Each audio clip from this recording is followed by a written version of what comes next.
ஆண்டவர் நம்மை தெரிந்து கொண்டார். நம்மை தெரிந்து கொண்டான்னு சொன்னா, ஏன் என்னை தெரிந்து, ஒவ்வொரு நாளும் நம்ம யோசிக்கணும், ஆண்டவரே ஏன் என்னை தெரிந்து கொண்டீர்? ஆதியாகமம் 46:34 சொல்லுகிறது, மேய்ப்பர்கள் எப்படிப்பட்டவர்கள் சொன்னா, எகிப்தியர்களுக்கு அருவருப்பானவர்கள். மேய்ப்பர்களை குறித்து நீங்க பார்க்கிற போது சமுதாயத்தாலே ஒதுக்கப்பட்டவர்கள். அவங்களுடைய வாழ்க்கை கர்த்தருக்கு மகிமை உண்டாகட்டும். நீங்க இன்னும் தல்முத் சொல்லுகிற போதெல்லாம் இன்னும் ரொம்ப காரியங்களை பேசும். நீங்க அதெல்லாம் வாசித்து பார்த்தீங்கன்னா தெரியும். ஏன்னு சொன்னா, சமுதாயம் அவர்களுக்கு எந்த விதமான அங்கீகாரத்தையும் கொடுத்ததில்லை. மேய்ப்பர்கள் அப்படி சபையில எல்லாம் பேச முடியாது. மேய்ப்பர்கள் ஒரு சாட்சியாய் போய் சொல்ல முடியாது. மேய்ப்பர்கள் சொல்லுகிற ஒன்றையும் ஒருவன் என்ன செய்ய மாட்டான், எடுத்துக்கொள்ளுகிறேன் சொன்னா, ஒரு சாதாரண நிலைமையில இருக்கிறவர்கள் புறம்பே தள்ளப்பட்டிருக்கிறான். பாருங்க, அவனுடைய வாழ்க்கை நீங்க பாத்தீங்கன்னா சொன்னா, வனாந்தரத்திலே வாழ்ந்து கொண்டு இருக்கிறான். அந்த ஆடுகளோடு கூட மாடுகளோடு கூட அவங்க எங்கெல்லாம் போதும் அந்த தேவைகளோடு கூட இருக்கிற அந்த அவைகளுக்கான அந்த ஆகாரத்தை தேடி தேடி தேடி என்ன செய்கிறான், இடம் பெயர்ந்து கொண்டே இருப்பான்.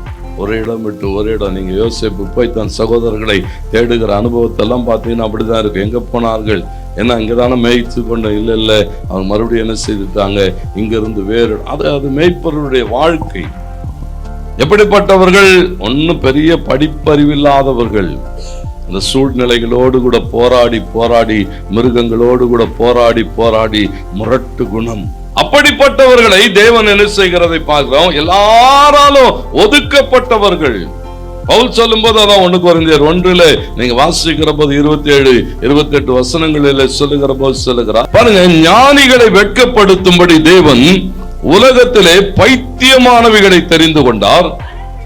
பலமுள்ளவைகளை வெட்கப்படுத்தும்படி தேவன் உலகத்தில் பலவீனமானவைகளை தெரிந்து கொண்டார். உள்ளவைகளை அவமாக்கும்படி உலகத்தின் பாருங்க இழிவானவைகளையும் அற்பமாய் எண்ணப்பட்டவைகளில் இல்லாத. பாருங்க, தேவன் என்ன செய்தார்னா, எல்லாம் இருக்கிறவனை அல்ல, ஒன்றும் இல்லாதவன். மேய்ப்பர்களை குறித்து போடப்பட்டிருக்கிற அவனுக்கெல்லாம் என்ன இல்லை, ஒன்றுமில்லாத ஒரு சூழல். பவுல் சொல்லுகிறான், ஞானிகளை வெட்கப்படுத்தும்படி.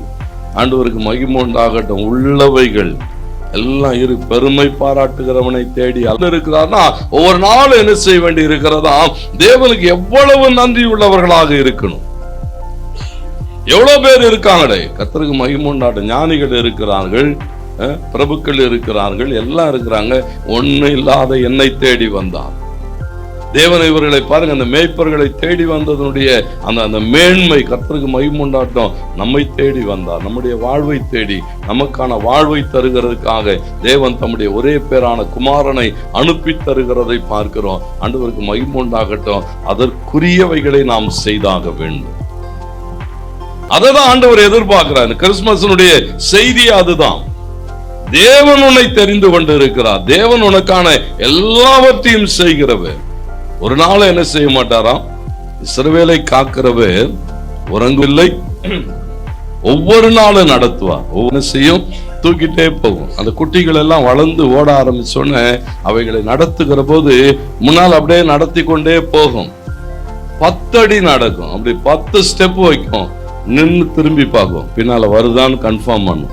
அப்புறம் ஒரு 10 ஸ்டெப்பு போகும், மறுபடியும் நின்று என்ன செய்யும், திரும்பி பார்க்கும். ஏன்னு சொன்னா, அவனுடைய வாழ்க்கை முழுவதும் என்னன்னா, ஒவ்வொரு நாளும் தன்னுடைய பிள்ளைகளை கரிசனையோடு கூட பார்த்து கொண்டு இருக்கிறது.